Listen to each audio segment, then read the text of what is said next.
All right, let's dive into this Hemingway thing. Good.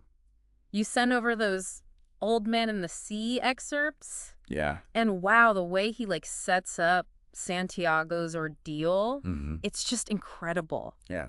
We're gonna unpack all the stages of his fight. Right. First with that marlin, then those crazy sharks. It's a journey for sure. It's way more than just fishing. Oh, yeah, absolutely. It's about like courage and pride Yeah. and nature, like just being brutal. The rawness of it all. You mentioned you like things structured. Yeah, definitely. So we'll follow the stages as they happen in the text. Perfect. Cool. Right off the bat, Yeah. Hemingway doesn't just make the marlin a big catch. Right. He makes it like a worthy opponent. Oh, for sure. It's gallantry versus gallantry. Yeah. This test of endurance and courage. Mhm. And we can see these like three distinct phases I like that. in their struggle. Okay, so phase one, Yeah, the initial hook and struggle. exactly. And It's so well done. It's subtle. Yeah, it doesn't start with like a huge splash. No. It's these little hints, like almost a tentative tug. It's Uh-huh. like there's this massive thing Yeah. lurking below. It's like just under the surface, yeah. waiting. Anticipation. And Santiago knows, right? Yeah, he's experienced. He understands the ocean, Uh-huh. that depth the line's caught at. 600 feet down.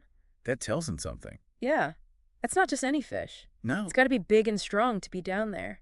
It immediately sets the stakes high. The scale of the encounter. And then we get that image Oh, yeah. of the marlin taking the bait. So The vivid. sardines on the hook. You can practically feel the line Huh? going from that nibble to that hard pull, It's Hemingway showing us how powerful this fish is. even before we fully see it. Exactly. And you know, Hemingway's style, Mhm. he gives us that extended image, Yeah. the marlin just pulling the skiff For hours. steadily northwest, Yeah. Santiago braced against it.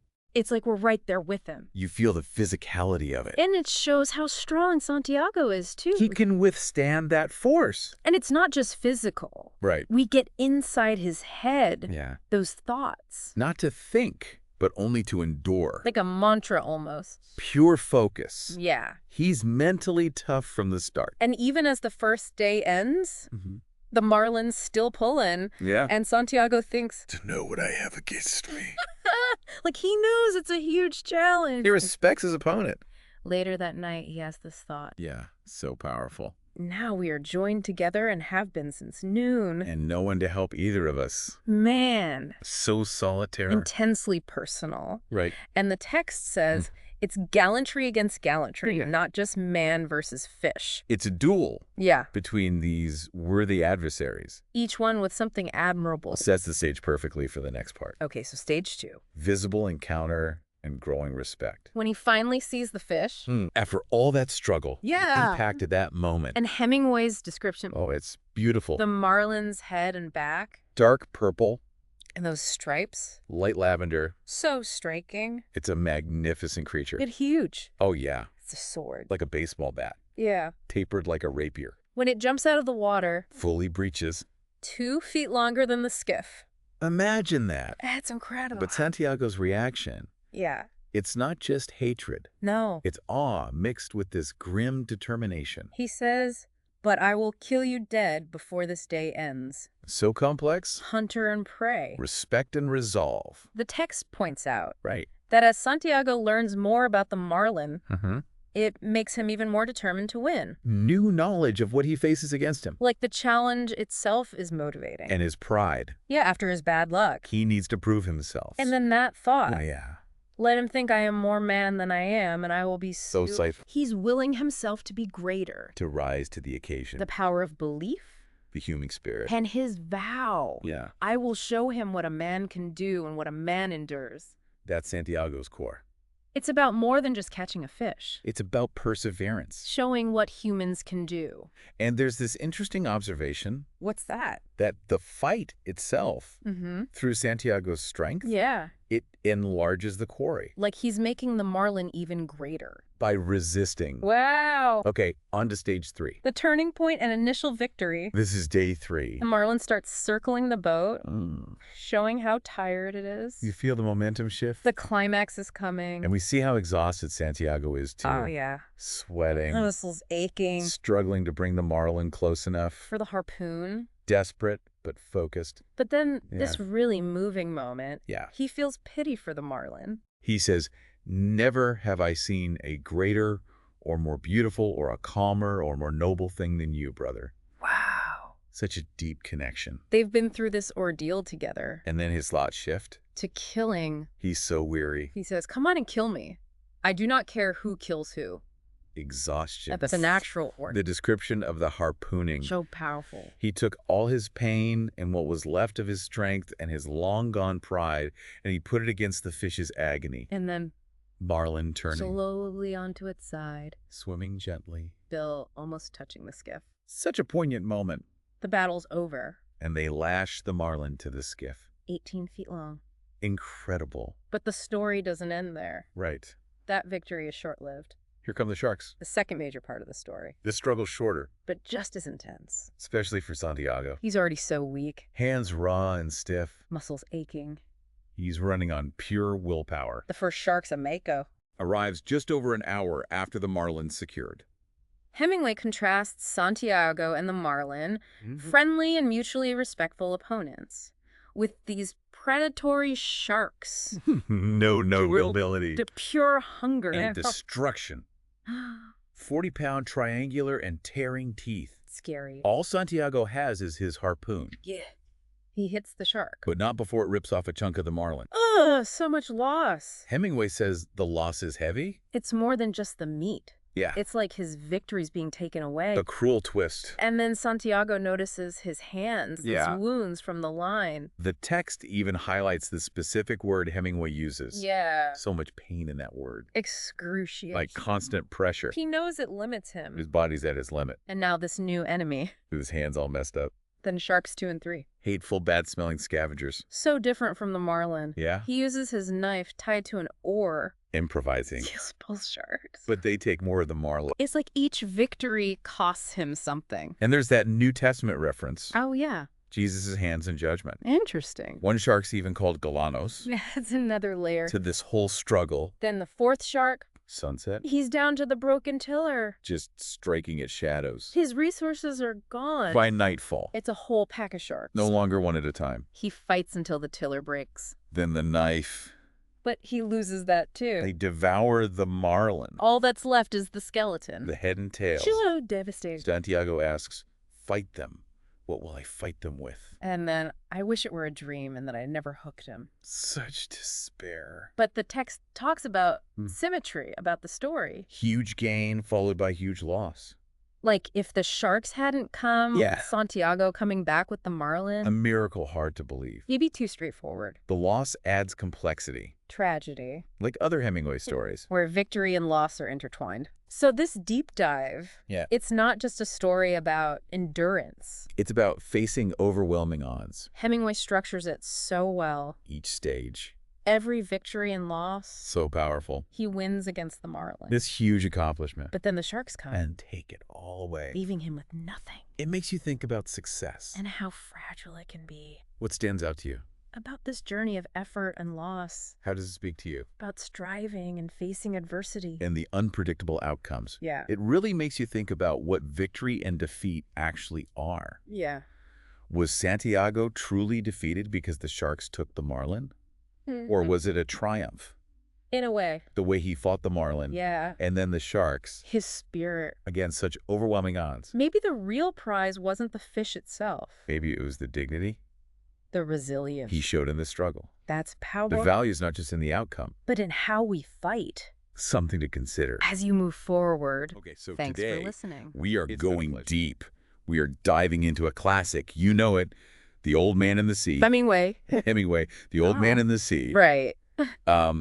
And we got a really interesting set of excerpts that a listener sent in. I think it was a good one. really interesting analysis. I think it'll give us a lot to dig into. Yeah. I'm excited to talk about this one. I am too. Oh. So for our listeners who haven't read The Old Man in the Sea in a while, or maybe never, I'm sure everyone at least knows the basic story. Right. I feel like it's one of the, you just hear about it whether you've read it or not. You Yeah. know, it's Yeah. very famous. Yeah. So just the very, very basics. We've got this old Cuban fisherman, Santiago, Right. and he's going through a really rough patch. He hasn't caught anything in a long time. Yeah, like a serious dry spell. Yeah. A long one. Yeah. I think it's like 84 days or something. Yeah. Something crazy. Yeah, it's a long time. And especially at that age, too. Yeah. It's not like he can just easily bounce back from that. No, absolutely not. So, yeah, it's definitely setting him up as like the underdog from the get-go. Yeah. And then, of course, he hooks this massive marlin. Right? And this is where the story really gets going. I mean, the whole book is essentially about this epic battle between this man and this fish. Yeah, it's like this primal struggle, this kind of like man versus nature thing. Yeah. But it goes so much deeper than that. Yeah, definitely. There's a lot going on under the surface, which is what we're going to get into today. Exactly. Now, the excerpts that the listeners sent in, they really dig into a lot of different things. They talk about Santiago's this idea of moral victory. Even though, spoilers, he doesn't actually bring the marlin home. Yeah. He kind of loses in the material sense. But they argue that he still achieved something. Right. This idea that there's like a deeper meaning to his struggle, even if he doesn't, get the tangible reward at the end. Yeah. And then they get into the way he's presented in the beginning, how Hemingway really makes you feel for him. Yeah, there's this real sense of sympathy for Santiago right off the bat. Well, you said they really emphasize the way he's described. This old, weathered fisherman who's down on his luck. You can't help but feel for him. Yeah. And then we see, they pull out some of the literary symbolism that he kind of embodies. He becomes this sort of representation of... Yeah, the human spirit, right. The struggle against adversity, the fight to maintain dignity in the face of, Yeah. The whole thing. Pretty much, yeah. Yeah. Yeah. And they even make some interesting comparisons to religious figures. Yeah, that was really fascinating to me, too. Like the idea of Santiago as a kind of Christ figure. Yeah. There are definitely some parallels there. The suffering, the carrying of the mass like a cross, the wounds on his hands, all that kind of imagery. Yeah, definitely. And also his, his piety. Yeah. Which is something they also talk about. He's constantly praying, making promises to the Virgin Mary. Yeah, but then at the same time, he's also incredibly self-reliant. Right. So it's interesting how those two things coexist in him. This reliance on faith, but also this like fierce independence. Yeah, it's almost like this push and pull between, needing that higher power, but also knowing he has to rely on himself ultimately. Exactly. Yeah. And they also touch on his compassion. Yeah, his compassion is really striking for a man who, kills for a living, essentially. He's a fisherman, but he has this deep respect for all creatures, even the marlin, his adversary. He kind of sees him as an equal. Yeah, he calls him brother even. Yeah, exactly. There's this sense of brotherhood there, and he really hates the sharks that come and devour the marlin. It shows this understanding that there's a certain balance in nature that should be respected. Yeah, I mean, the sharks represent this sort of brutal side of nature. Right. Which he's obviously a part of, but it's like he doesn't revel in it. Yeah, he doesn't take any pleasure in the killing. He does what he has to do to survive, but there's this underlying sense of reverence for the natural world. Yeah, he's not like some bloodthirsty hunter. No, not at all. He's very much in tune with the sea and its creatures. Okay, so with all of that said, and I think that kind of lays out most of what the listener sent us. Yeah, I think so. Hit the main points there. Yeah, the listener was really interested in this idea of the moral victory. And I think it ties into a lot of the other themes that we just touched on. So we've got this old man who's been fishing his whole life. Right. He's clearly very skilled. He knows what he's doing. Yeah, he's an expert. Yeah. But he's going through this really tough time. This really long streak of bad luck. Yeah, and then he hooks this huge marlin. Right. And it's like this incredible test of his strength and his will. And also his endurance. I mean, he's battling this fish for days. Oh, yeah. It's exhausting just reading it. Oh, yeah, it's grueling.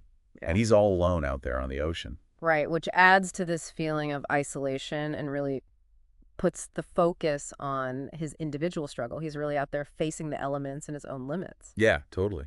So he goes through all of this. He suffers. He pushes himself to the absolute limit.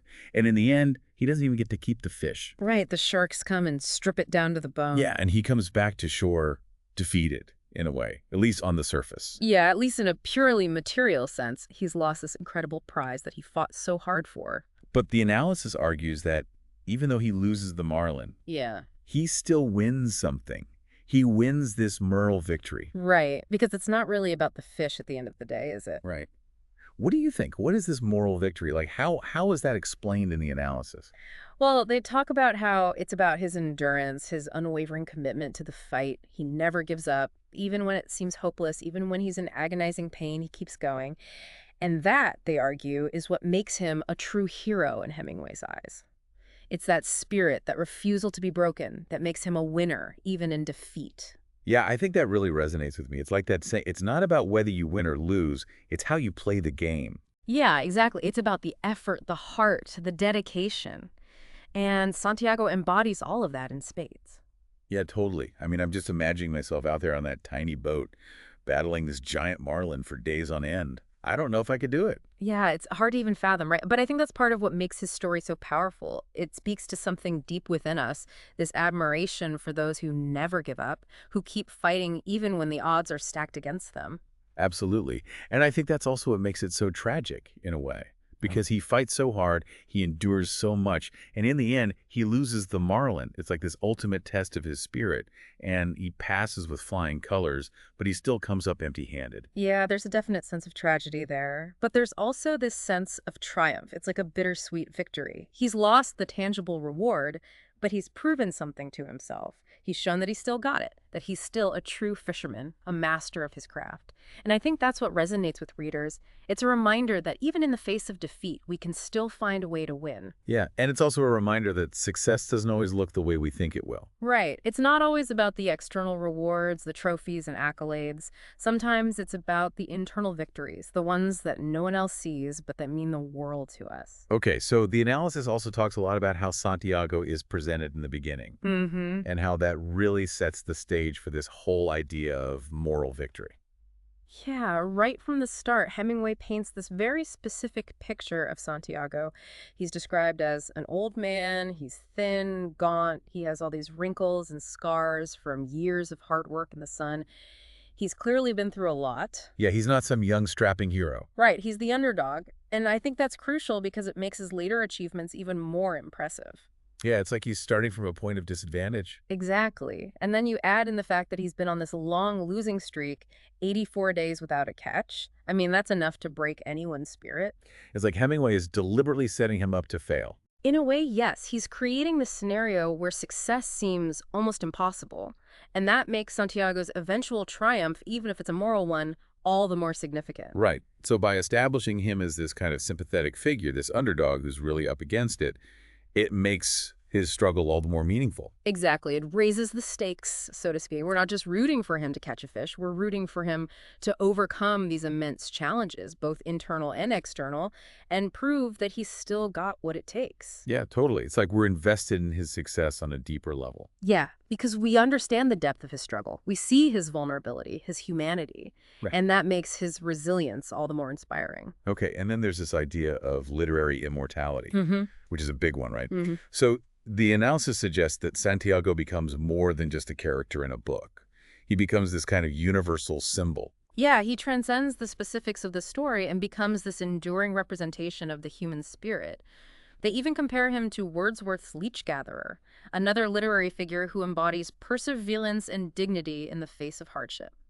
Yeah, and it's interesting because on the surface, these two characters seem so different, right? Right, one's a fisherman, the other's this, like, solitary figure wandering the moors collecting leeches.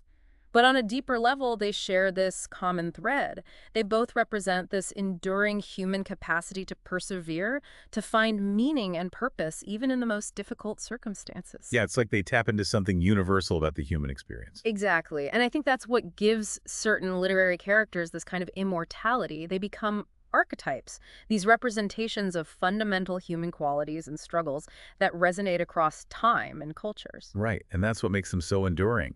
It's not just about the specific story, it's about the bigger ideas they represent. Right. So, in a way, Santiago becomes this symbol of resilience, of the human capacity to endure and even find a kind of victory in the face of defeat. Yeah, I like that. He becomes this kind of timeless hero, even though he's just this simple old fisherman. Yeah, exactly. And I think that's the beauty of Hemingway's writing. He takes these seemingly ordinary characters and elevates them to this mythical level. Okay, so let's talk about the religious parallels, Okay, yeah. because this is where things get really interesting, I think. Yeah, this is where the analysis really starts to dig deep into the symbolism and the deeper layers of meaning in the story. Yeah, and it makes some pretty bold claims. Right, like the idea that Santiago is a Christ figure. Yeah, so tell me about that. What are some of the specific parallels they draw? Well, they point to the obvious things first, like his suffering. Santiago goes through an incredible ordeal during his battle with the marlin. He's physically exhausted, he's wounded, he's in constant pain. Yeah, he really pushes himself to the brink. Yeah, he does. And then there's the image of him carrying the mast back to shore. It's heavy, it's awkward, and it's described in a way that evokes the image of Christ carrying the cross. Right, like it's this heavy burden that he has to bear. Exactly. And then there are the wounds on his hands, which are obviously reminiscent of the stigmata. Yeah, and they even talk about how the people who see him when he returns to shore react in a way that suggests something almost sacred about him. Yeah, there's this sense of awe and reverence in the way they look at him. It's like they recognize that he's gone through something profound, something that's changed him in fundamental way. Okay, so there are definitely some pretty striking parallels there. Definitely. And it's interesting because Hemingway was known for his kind of stripped down minimalist style of writing. Right, he's not exactly known for being overtly religious. No, not at all. Ugh. So it's even more striking that these religious undertones are present in the story. It suggests that they're there for a reason, that they're meant to add a layer of meaning to Santiago's struggle. Yeah, I'm wondering if it was intentional on Hemingway's part, or if it's something that readers have kind of projected onto the story. That's a good question. I think it's probably a bit of both. Hemingway may not have explicitly set out to create a Christ figure in Santiago, but he certainly used imagery and symbolism that evokes those associations.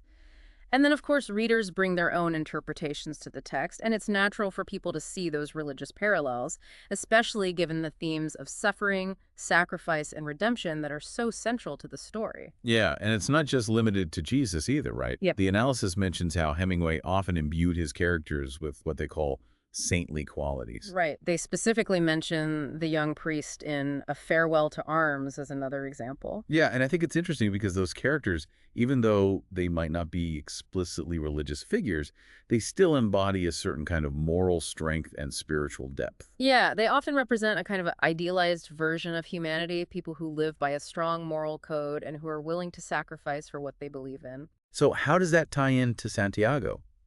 Like, what does it tell us about him that he shares these qualities with other Hemingway heroes? I think it reinforces the idea that his struggle is not just about catching a fish. It's about something bigger, something more profound. It's about the human capacity for endurance, for compassion, for faith, even in the face of overwhelming adversity. Right, and it elevates him beyond just being this simple fisherman. Exactly. It makes him this kind of archetypal figure, a symbol of something universal and timeless. Yeah, because we've talked about the religious parallels, Uh-huh.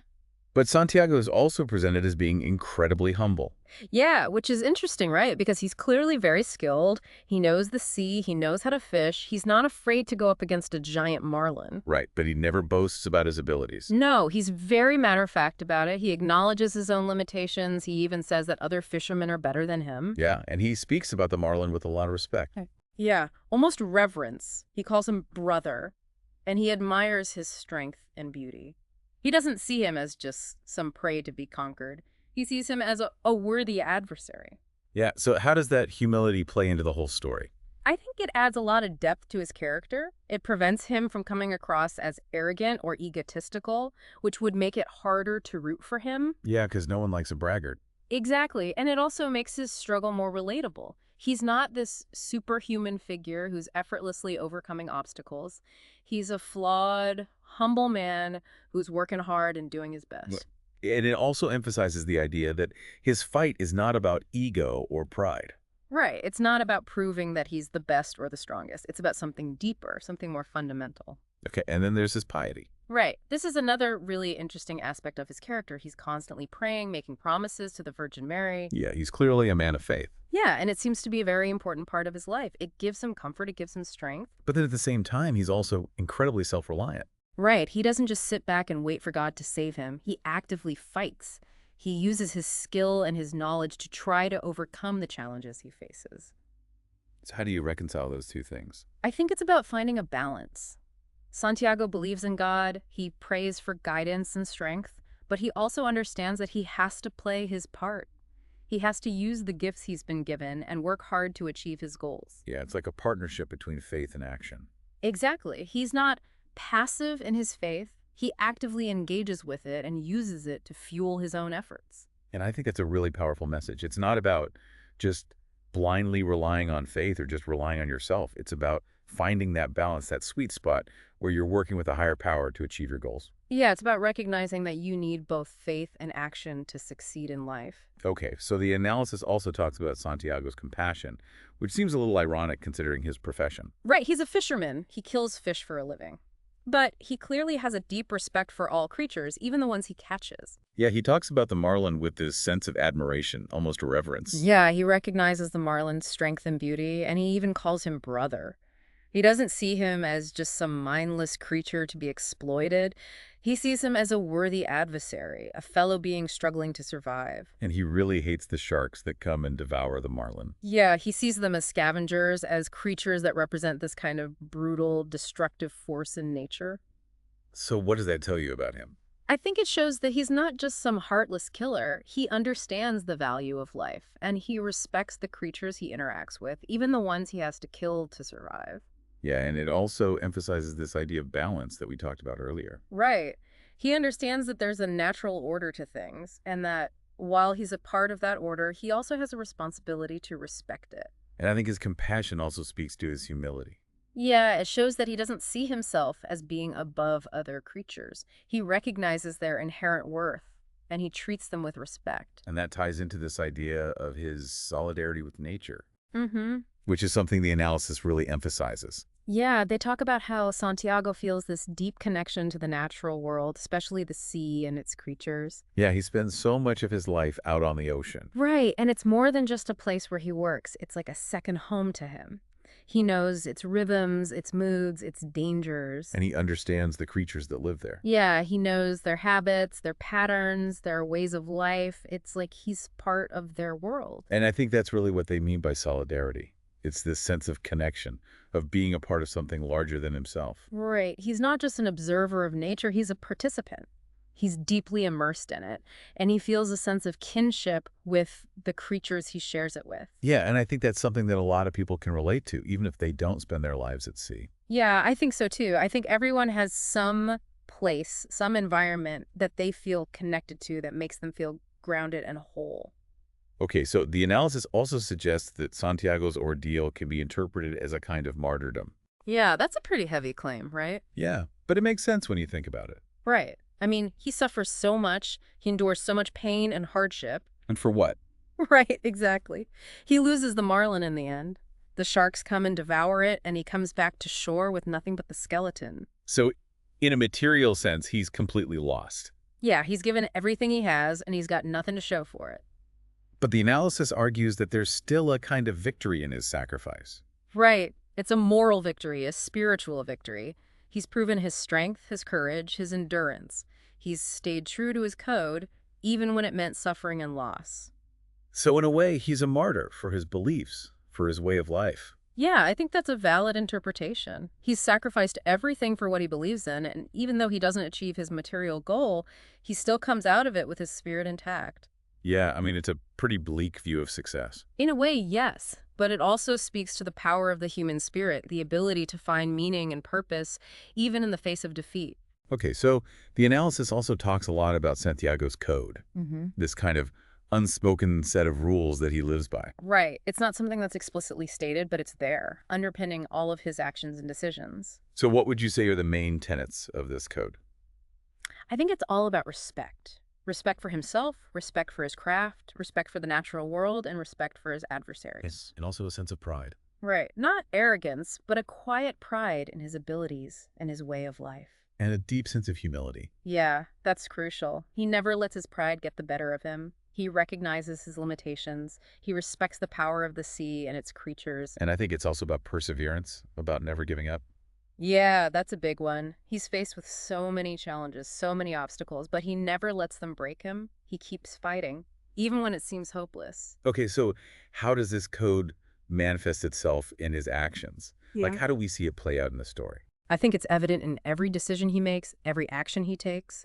It's in his meticulous preparation for his fishing trips, in his careful handling of his equipment, in his respectful treatment of the marlin, even in his acceptance of defeat. Yeah, it's like a guiding force in his life. Exactly. It shapes his worldview, his values, his entire approach to life.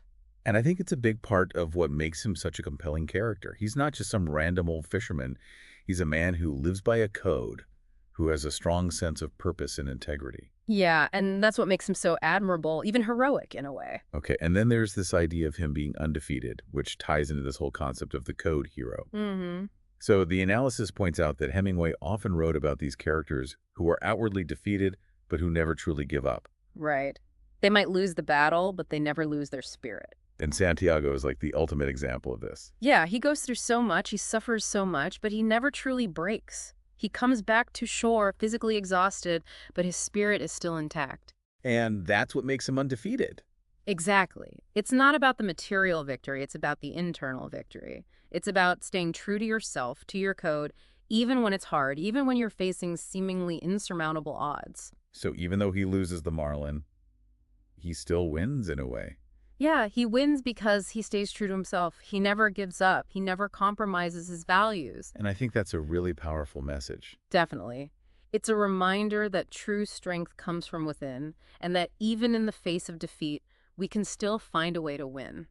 Okay, now there's this one part of the analysis that I found really interesting, and it's this idea that Santiago's decision to go too far out could be seen as a kind of hubris. Yeah, that's a really thought-provoking point. So for context, for our listeners, Santiago goes farther out to sea than he normally would, which is partly why he hooks the marlin in the first place. Right. It's like he's pushing his limits, testing his boundaries. Yeah, and the analysis suggests that this could be interpreted as a kind of overreaching pride, a kind of arrogance that ultimately leads to his downfall. Yeah, it's like he's tempting fate, going beyond what's considered safe or reasonable.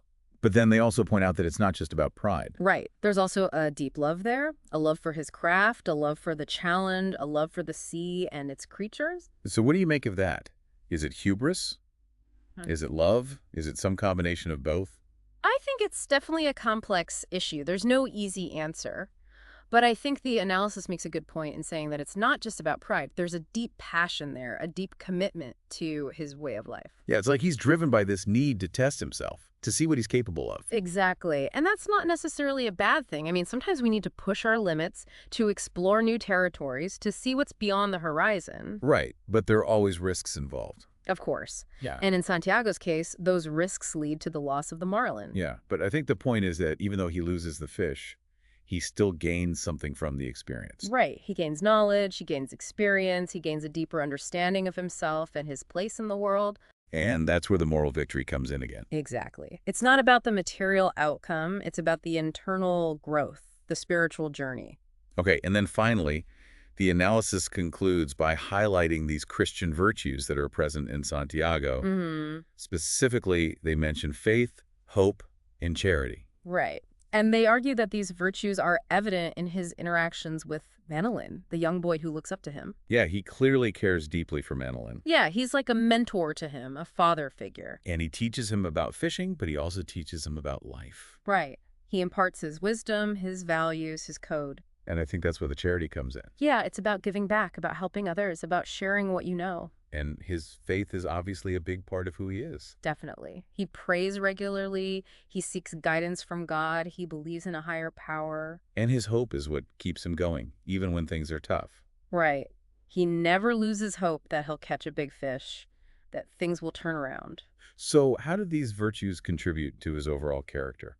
I think they add a layer of moral depth to him. They make him more than just a tough, resilient fisherman. They make him a good man, a man who embodies these positive, timeless values. Yeah, and I think that's a big part of what makes him so appealing to readers. Definitely. He's not just a hero in the physical sense, he's a hero in the moral sense as well. Okay, so I think we've covered pretty much everything. Yeah, I think so. We've gone pretty deep here. We have, and I think it's clear that Santiago is a much more complex and nuanced character than he might appear on the surface. Right. He's not just an old man who catches a big fish. He's a symbol of resilience, of perseverance, of the human spirit's ability to endure and even triumph in the face of adversity. He's a man of faith, of compassion, of humility. He's a hero, both in the physical and moral sense. And his story continues to resonate with readers because it speaks to something universal and timeless about the human experience. Absolutely.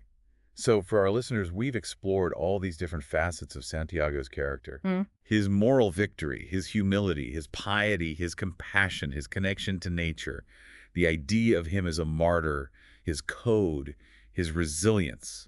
We've talked about the religious parallels, the symbolism, the deeper layers of meaning in Hemingway's writing. And we've really tried to unpack what makes him such a compelling and enduring figure in literature. I think we've done a pretty good job. Yeah, I think so too. So, with all that said, what do you think is the ultimate source of Santiago's dignity? That's a good question. Yeah. I mean, we've talked about so many things. Right. Is it his victory over the marlin? Is it his resilience in the face of loss? Is it his unwavering faith? Is it his deep connection to nature? Is it his adherence to his code? Is it his compassion for others? Or is it some combination of all these things? Yeah, it's a tough question, but it's one worth pondering. Definitely. I think that's what makes The Old Man and the Sea such a great book. It stays with you long after you've finished reading it. It makes you think, it makes you question, it makes you feel. Yeah, that's the power of great literature. Absolutely. It has the ability to touch our hearts and minds in a way that few other things can. So we encourage you to go back and reread the book. Yeah, revisit it with all these new perspectives in mind. Think about Santiago's character, his journey, his struggles, his triumphs. And see what new insights you can glean from it. And most importantly, think about what his story means to you. What resonates with you? What lessons can you learn from it? Thanks for joining us on this deep dive. It's been a pleasure. And we'll see you next time. Until then, bye. And someone sent in this really interesting analysis. Yeah. It's called JJ.PDF, Yeah. and it's all about heroism in a couple Hemingway books. Oh, cool. For whom the bell tolls and The Old Man and the Sea. Right. And they were really interested in Santiago and Robert Jordan. Okay. And what we thought was really cool about this analysis is that it kind of looks at heroism in a way that's not like the typical, explosions and capes and stuff. Right. Like the classic idea of a hero. Yeah, exactly. So we wanted to sort of like dig into what this analysis says about that more. Yeah. Like resilience and skill and just like Dedication. Yeah. Like that kind of everyday. Yeah, heroism. Exactly. So Yeah. one of the first things that the analysis talked about was this idea of like unglamorous heroism, which I thought was a really cool phrase. I like that. And the analysis was pointing out that like these Hemingway heroes, they aren't really operating in a world of, glory and love and that's not Romeo and Juliet. Yeah, it's not like this big romantic Not kind of like this. flashy heroism. Right. Especially Santiago. Yeah. The analysis is saying that his heroism is Just in his daily life. just being a fisherman Yeah. A humble fisherman. and just like going out and doing the work. It's interesting though, because it really makes you think about like what we think of as a hero. Yeah. We always think of these big, huge events, Yeah. but maybe it's more about just that day in, day out commitment to something. Yeah, and the analysis actually talks a lot about Right. how these Hemingway characters face these huge challenges. Yeah. Like by themselves. Alone, yeah. Isolated, like in these really dangerous situations. Right, like Hemingway puts them there on purpose Yeah, it's almost like he, to test them. to like push them to their limits and see what they're made of. Yeah, because when you're alone and there's no one to help you, Right. you have to rely on yourself. Like that's when you really see someone's true character. And Santiago's a great example Yeah. because he's out there fishing Yeah. way farther than he normally would. In dangerous waters. Yeah, and he's got all these physical problems. Right. He's not a young Merton. No, he's exhausted. He's got a cramped hand. And he keeps going. Yeah, and the analysis really highlights that. His resilience. Yeah, like how much he can endure. But it's not just about enduring pain, though, right? No, you're right. The analysis also talks about how skillful he is. Yeah, that's a good point. Like he's got this amazing technical precision as a fisherman. And there's that great quote Oh, yeah. where he says, "Every day is a new day. It is better to be lucky, but I would rather be exact. Then when luck comes, you are ready." I love that quote. Yeah, it's like he's saying it's not just about being tough. Uh-huh. It's about knowing what you're doing. A mastery of your craft. Yeah, and that's what the analysis is getting at. Yeah. It's saying that Santiago's strength comes from his skill and his knowledge. His art. Yeah, more than just his muscles. It's like that other quote from the analysis. Yeah. Strength is of little use without intelligence at the moment of killing. Right, and that's what makes him able to go up against this younger, stronger fish and Good point. really like hold his own. And the analysis really digs into this idea of Santiago as like the professional fisherman. Right. Like this isn't just a hobby for him. Yeah, it's his whole life. His vocation. And he approaches it with all these tricks and this resolution. You're like a real pro. Yeah, it's like he's completely dedicated. And, you know, thinking about it, it makes you wonder, like, where do people find their purpose? Right, like what makes their work meaningful? And the analysis is saying that for Santiago, it's the work itself, not the recognition or the money or anything like that. And that leads to this idea of doing something for its own sake. Yeah. Like, remember how he reacts when he hears the Yankees lost? He's like, that means nothing. Yeah, he doesn't care. Right, because he's got his own thing.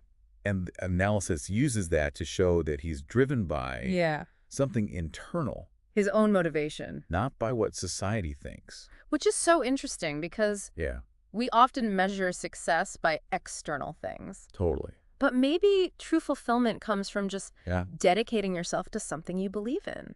So basically what we're seeing from this analysis is that the kind of heroism we see in Santiago, it's not about the glory.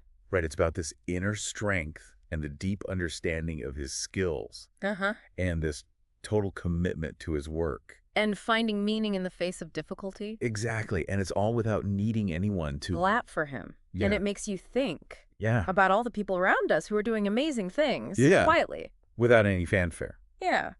Where's the heroism in our own lives?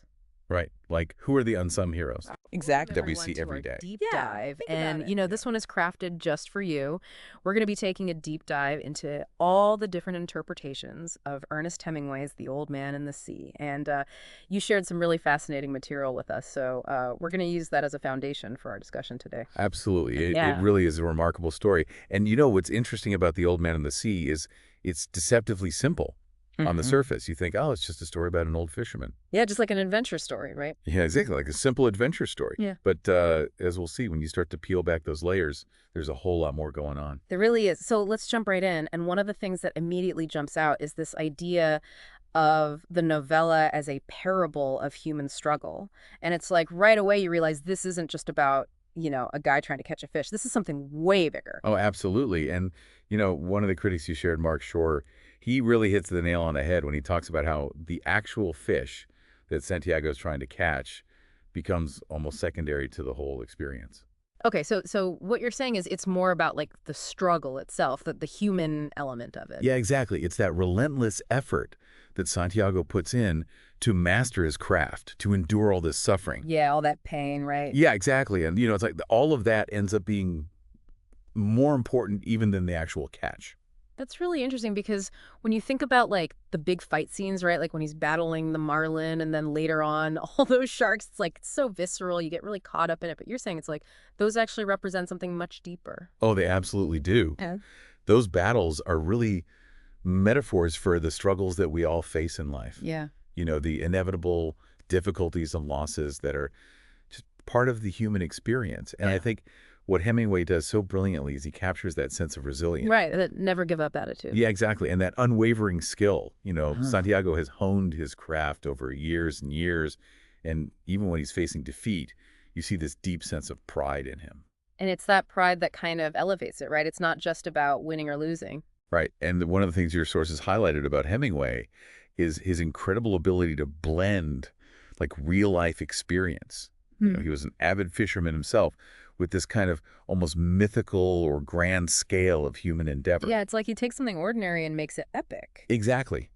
And within that struggle, you see all these timeless themes that come up, you know, the triumph and tragedy, right, morality and pride, yeah, that fine line between success and shame. And always that question of dignity. How do you maintain your dignity even when things are falling apart? Precisely. Those are the questions that really give this story its weight and make it resonate with us, no matter who we are or when we read it. Now, taking a slightly different tack, another way to look at this story is through the lens of human desire and the limitations of it. And, it seems like no matter how hard Santiago tries, he's kind of destined for loss in a way. That's a very interesting point because, he puts in this monumental effort. He's so determined. But in the end, he loses the marlin, he loses the physical reward. Yeah. And it highlights the fact that sometimes our human striving just isn't enough. When you're up against these forces that are so much bigger than us, nature fate. Time. Yeah. Exactly. And it almost creates this feeling of a tragic cycle, where we strive and strive, but ultimately things slip away. Like it's inevitable in a way. Yes, there is that sense of inevitability. Yeah. And this is a really important point, even with the physical loss. The journey itself, the way Santiago conducts himself throughout that whole ordeal, Right. that has its own intrinsic value. So it's like the process is just as important as the outcome. Precisely. And, when we're reading The Old Man and the Sea, it's clear that we're dealing with something that's operating on at least two levels. Right. It's not just a simple adventure story anymore. Exactly. And, since the 1940s, literary criticism has really started to pay more attention to the symbolism in Hemingway's work. And this book is just full of it, right? It really is. It's a prime example of that. So on the one hand, you have the realistic story of the fisherman and his struggles at sea. Okay, so that's like the surface level. Yeah, but then underneath that, you have this whole other layer of symbolic, meaning this rich tapestry that we have to unravel. So to really appreciate the book, we need to be paying attention to both of those levels. Absolutely. And when we start to look at the symbolism, it becomes clear that Santiago's struggle isn't just with the fish or even with the sharks. It's with these big abstract concepts that shape our human experience. Okay, so we're talking about things like love, cruelty, honor, loyalty. Exactly. All those things are at play. What? And what's really fascinating is that the true conflict goes beyond just the physical. It becomes about these grand ideas. Okay, so even though the marlin is lost, the real victory is in how Santiago upholds those values throughout the ordeal. Exactly. The ultimate triumph isn't about bringing home a trophy. It's about the integrity, the honor, the spiritual strength that he shows in the face of adversity. Now, one of the most talked about aspects of the book is the Christian symbolism, and it's hard to miss those parallels right between Santiago's journey and, certain religious narratives. Oh, absolutely. The Christian symbols are woven throughout the story, and it's very deliberate. And it really invites us to see Santiago's suffering as a kind of parallel to Christ's passion. Yeah, and it's not just like one or two things. It's like all over the place, right? Exactly. Yeah. I mean, even the relationship between Santiago and the boy Manolin, there's a very clear connection to discipleship. Oh, yeah, he's like the mentor, the And teacher. then you have the wounded hands, the physical pain that he endures. And that image of him carrying the mast up the hill, that's so heavy, and it just reminds you of, Christ carrying the cross. Exactly. And then at the very end, when he's lying face down on his bed with his arms outstretched, I mean, come on. It's impossible to ignore that. Right. And it's not just Santiago. Even the marlin itself takes on this Christ-like quality. It's just like this magnificent being that is sacrificed. And the boy's loyalty, his unwavering care for Santiago, it just reinforces those connections to Christ and his followers. So, okay, there's definitely a lot of Christian symbolism going on, but it's important to remember that it doesn't necessarily limit the story to a purely Christian interpretation, right? That's right. The Christian symbolism is there and it's important, but it's not the only way to read the story. So it's like it adds depth, but it doesn't box you in. Exactly. And it's interesting because the marlin itself carries a lot of symbolic weight too. Yeah, we were talking about it as a Christ-like figure. Right. And that kind of overlap of symbols, that's something you see a lot in Hemingway's work. He doesn't like easy answers. Things are complex. So we have these multiple interpretations, and it's okay that they exist side by side. Exactly. And that's part of what makes his work so thought-provoking. It's not just black and white.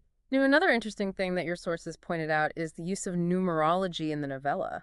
Yes, and it's not something that Hemingway lays out explicitly, but certain numbers keep popping up. Yeah, it's hard to miss them, like the number 3, 740. Right. And those numbers have very specific meanings in religious and symbolic traditions. Like 3, the Trinity or trials. 7 representing completion or perfection. 40, a time of testing or penance. And we see those numbers at key moments throughout the story. Like Santiago going 84 days without a catch. Yeah. And then the 3 days of his struggle with the The marlin. 7 sharks that attack him. And even that final loss of the marlin seeming to happen on the 7th attempt to harpoon it. It's like Hemingway's using these numbers to add another layer of meaning. And those repetitions do raise some interesting questions. Is this reinforcing the Christian allegory, or is there something else going on? Yeah. What's the significance of this numerical pattern? Right, and that's something for us to ponder. Now, shifting gears a bit, some critics see The Old Man and the Sea as not just a standalone story, but as a culmination of Hemingway's earlier themes and concerns. Right, it's like he's been wrestling with these ideas throughout his career, and this book is where it all comes together. So this idea of manhood that he's always exploring, it reaches a new level here. Yeah, it becomes almost spiritual. And he seems to be offering a more decisive answer to the questions he's been raising about human capacity and resilience. So where his earlier books might have been more ambiguous about, what it means to be strong or to overcome adversity in this book, he's giving us a clearer picture. And a crucial part of that is his focus on the individual human being, like their intrinsic worth, their ability to endure, regardless of external factors. And it's interesting because God is largely absent from Santiago's thoughts. Yes, there's not a lot of explicit religious belief in the story. But yet he operates within a very clear moral and ethical framework. Absolutely. His actions, his thoughts, his deep respect for the marlin, even as he's trying to kill it, point to this strong sense of right and wrong. And it's that inner strength that allows him to face such immense suffering. Exactly. It's not just about physical endurance. It's about this fundamental human spirit, this unwavering sense of dignity. And through Santiago's journey, the novella seems to lay out a kind of code of conduct, certain principles that guide his behavior. Right. And that code is centered on things like skill endurance, honesty, being worthy of love. And we see that code in action throughout the story. Exactly. In his careful preparation, his deep understanding of the sea, his refusal to give up, even when things look hopeless. And even in the way he treats the marlin, he doesn't see it as just a thing to be conquered. He respects its power. He sees it as a worthy opponent. Now, your sources also draw this really interesting parallel between Santiago's struggle and the world of bullfighting, which is something that pops up in a lot of Hemingway's work. Yes, and there are definite thematic connections there. Both involve a confrontation with this powerful adversary. And there's a strict set of rules, even if they're not written down. Right, and the emphasis is on skill, courage, grace under pressure, regardless of the outcome. And there's that sense of tragic perfection that you were talking about earlier. Exactly, that idea that even in defeat, there can be beauty and dignity. And it's like Santiago's suffering mirrors that in a way. And both bullfighting and fishing, as Hemingway portrays them, are about more than just winning or losing. It's about the ritual, the respect for the opponent, the acceptance of fate. So it's about something bigger than yourself? Precisely. And, looking at all these different layers of interpretation, it seems like we can approach this novella in a few different ways. Yeah, like we were saying, it's not just one thing. Your sources suggest that we can read it as a straightforward adventure story, or as a study of character and human endurance, or as this really deep allegory full of symbolism. And all of those readings are valid. Exactly. It depends on what you're looking for as a reader. And when you put it all together, Hemingway's worldview, as expressed in this book, it's almost like its own kind of religion of man, isn't it? That's a really interesting way to put it, because he's emphasizing human capabilities, courage, resilience, in a world that often feels like it's indifferent to our struggles. And even though there are Christian elements, the focus is really on Santiago's inner strength, his personal code. Right, it's about that human element, that drive to keep going, even when things are tough. And it's fascinating to think that this story actually started out as a much shorter piece for a magazine back in 1936. Yes, that earlier version was more like a simple account of an event. An old fisherman fighting some sharks. But it didn't have all the symbolism, all the depth that we see in the novella. And it was missing the character of the boy, which is so crucial to the story. So it's like Hemingway took that basic incident and then over time he transformed it into this much richer, more profound exploration of human experience. Exactly. He used symbolic devices to elevate the story, to make it about something universal. And I think that's what makes The Old Man and the Sea such a powerful and enduring parable. Yeah. It's ultimately about the nobility of struggle itself. Right. Doesn't matter if you win or lose. What matters is that you fight with everything you've got. And that's what Santiago does, and that's why his story resonates with us so deeply. It's a testament to the human spirit, our ability to face adversity and to find meaning even in defeat. Now, while the symbolism in The Old Man and the Sea is very prominent, Your sources point out that Hemingway was already using symbolism in his earlier novels. Oh, absolutely. It might have been more subtle, but it was definitely there. So in books like A Farewell to Arms and For Whom the Bell Tolls, we see it in the settings, the recurring motifs. Right. Those books are full of symbols related to loss, war, love. And it's like The Old Man and the Sea is where he really takes that symbolic language and runs with it. Exactly. It's a culmination of his artistic development. And what's really cool is that the novella operates on multiple allegorical levels at the same time. Right. It's not just one allegory. It's like there are several layers of meaning. So on one level, it can be read as an allegory of the artist's struggle. Santiago represents the creative individual trying to bring their vision to life, and the sharks represent the forces that try to destroy that vision. And then on another level, it's a broader allegory of the human condition that struggle against nature, fate, and loss that we all face. So it's speaking to something very universal. Exactly. Yeah. And that's why it resonates with so many different people. Let's talk about some of the key moments in the story and how they function symbolically, like that moment when Santiago finally hooks the marlin after all those days of nothing. That's such a crucial moment because it comes after so much hardship. Yeah. 84 days of failure, and then finally he gets a bite. It's like a moment of pure triumph. It represents the rewards of perseverance, and it gives us a sense of hope. But then, of course, the struggle isn't over. Right, because even though he catches the marlin, he then has to fight to keep it. And the marlin's death, while it's a victory for Santiago, it also marks the beginning of a whole new challenge. And it foreshadows the losses that are to come. And then we have that brutal sequence with the sharks just tearing the marlin apart until there's nothing left but a skeleton. That's such a powerful image of loss. And it represents the forces that can strip away our accomplishments no matter how hard we fight. And even though Santiago loses the physical marlin, he still retains the memory of the experience. And the knowledge that he did everything he could. And your sources point out that beyond the overt symbolism, there are also these subtle undertones of Christian scriptures throughout the story. Yes, there are echoes of those themes of sacrifice, endurance, and human dignity. And even some of Santiago's pronouncements, like when he says, "Fish, I love you and respect you very much, but I will kill you before this day ends."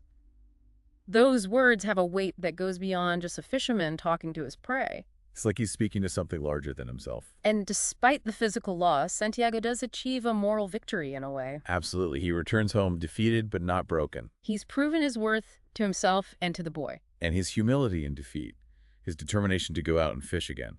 It's incredibly powerful. And just to touch on the Christian symbolism one more time, those images of his bleeding hands carrying the mast, his exhausted posture at the end. Those all contribute to the allegorical reading. And the boy's loyalty. It's like a mirror of the devotion of Christ's followers. But again, it's important to remember that the symbolism doesn't limit the story to just a Christian interpretation.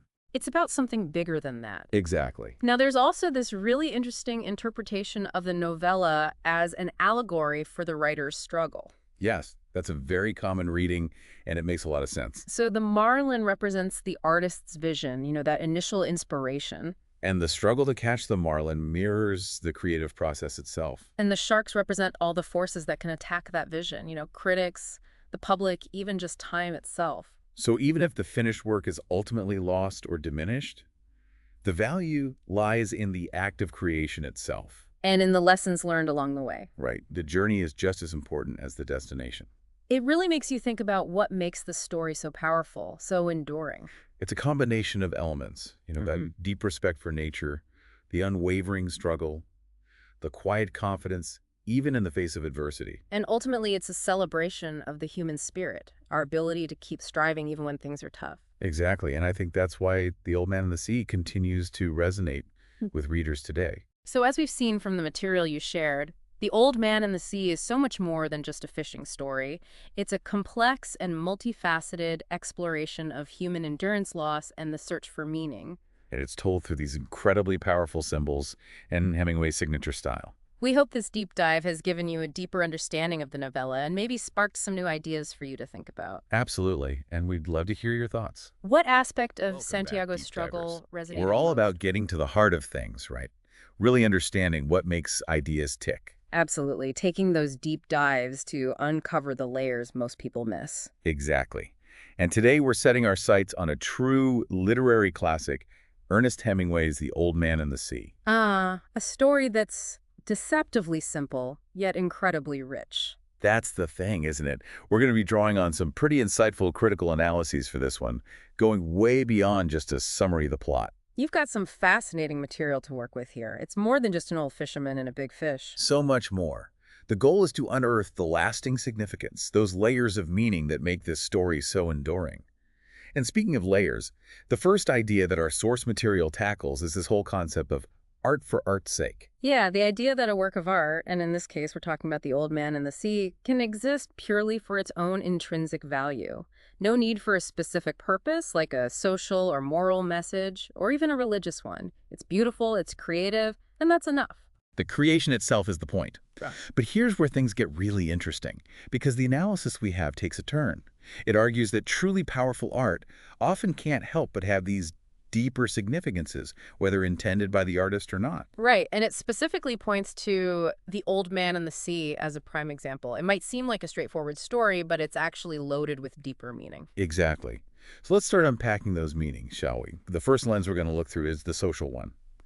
How does the novel explore the idea of human connection, or perhaps the lack of it? Well, one interpretation that comes up is that the book is a portrait of profound human isolation.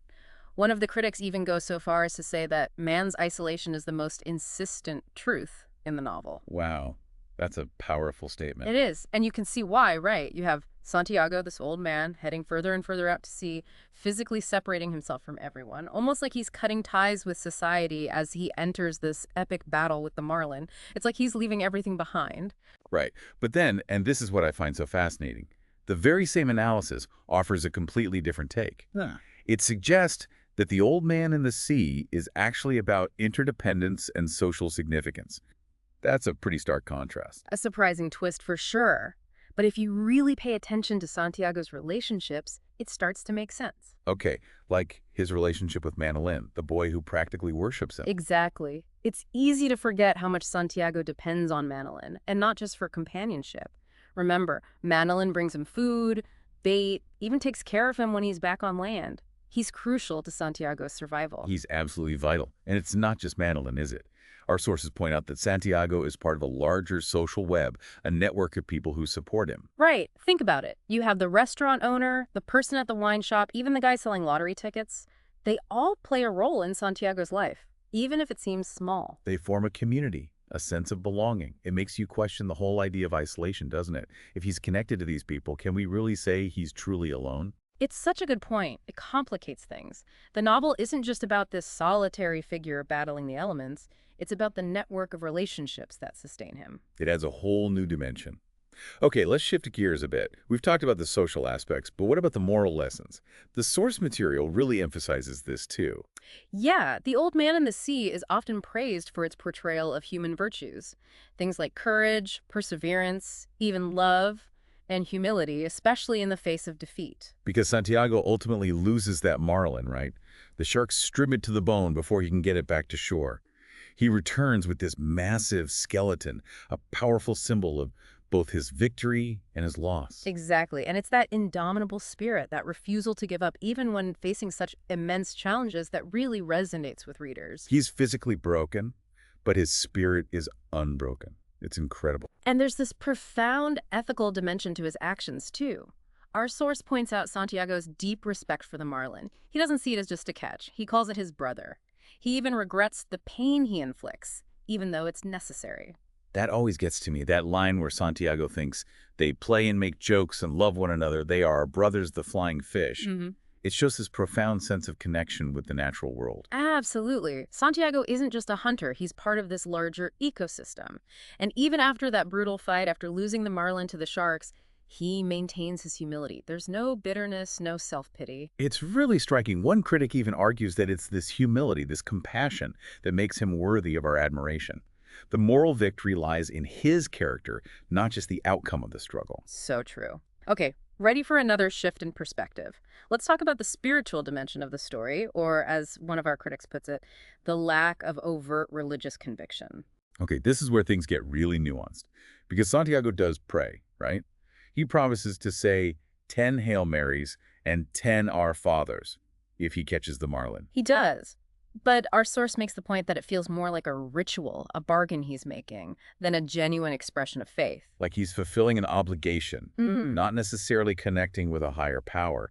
And if you think about it, he doesn't really credit any divine intervention for his success or failure. It's true. It's like religious doctrine is simply part of the background of his world. But, and here's another interesting twist, the analysis then points out these striking parallels between Santiago's suffering and the imagery of Christ's suffering. Oh, yeah, like when he's carrying the mast, his hands all cut up, collapsing with his arms outstretched. It's hard not to see those echoes of the crucifixion. Powerful stuff. Hmm. So even though the novel might not be explicitly religious, it taps into those universal themes of sacrifice, suffering, and resilience. It has this spiritual weight to it without being tied to a specific dogma. Exactly. And don't forget that moment of doubt Santiago experiences after killing the marlin. He wonders if he's committed a sin, even though he loves the fish. That internal struggle adds a whole other layer to his actions. A moral and spiritual reckoning. It's incredible how much depth Hemingway packed into this seemingly simple story. It really speaks to his talent as a writer. He managed to weave these complex themes into a narrative that is both captivating and thought-provoking. It makes you realize that even a story about an old man and a fish can be so much more than meets the eye. Absolutely. It's about individual struggle, the importance of community, facing your own mortality, even grappling with questions of faith and morality. And ultimately, it's about the human condition, isn't it? Our capacity for resilience, for compassion, for finding meaning in even the most challenging circumstances. Beautifully put. So, as we wrap up this deep dive, we'd like to leave you with a question. Out of all the themes we explored, what aspect of Santiago's journey speaks to you most strongly? What resonates with your own understanding of the world and the human experience? It's a question worth pondering, and we believe that's the hallmark of truly great art. Thanks for joining us on this deep dive into The Old Man and the Sea.